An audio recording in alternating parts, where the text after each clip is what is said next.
வடபழனி கோயிலுக்கு போலான்னு ரெடியானா ஆக்சுவலி கோயிலுக்கு போன இடத்துல ஒரு பெரிய இன்சிடென்டே நடந்துச்சு. அது என்னன்னு சொல்லிட்டு வீடியோ லாஸ்ட்ல சொல்றேன். கோயிலுக்கு போகும்போது ஒரு யானையை பார்த்தோம். அது ஒரிஜினல் யானைன்னு சொல்லிட்டு நான் ரொம்ப எக்ஸைட் ஆனேன். அதுக்கப்புறம் பக்கத்துல போனதுக்கு அப்புறம் தான் அது செட்டிங்னு தெரிஞ்சது. அதுக்கப்புறம் கோயிலுக்கு ரீச் ஆனதுக்கு அப்புறம் பயங்கர கூட்டம். நாங்க போன டே வந்து செவ்வாய்க்கிழமை.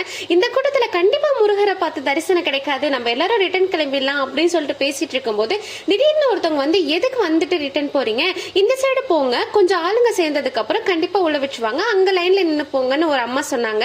அவங்க வந்து எங்களுக்கு சொன்னது முருகரே வந்து சொன்ன மாதிரி இருந்துச்சு. அவங்க சொன்ன மாதிரியே நாங்க போனோம். லைன்ல நின்று தரிசனமும் கிடைச்சிச்சு. நாங்க போன நேரம் தங்கத்தேர் தரிசனமும் கிடைச்சிச்சு.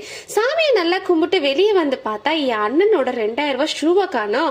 என்னடா கோயிலுக்கு வந்த இடத்துல இப்படி 2000 ரூபாய் ஷூவை தொலைச்சிட்டோமேன்னு சொல்லி நினைச்சு வருத்தப்படும் போது எல்லாரும் என்ன சொன்னாங்கன்னா இது நல்லதுக்கு தான் அப்படின்னு சொல்லும் போது நாங்களும் அதை பாசிட்டிவா எடுத்துட்டு விட்டாச்சு.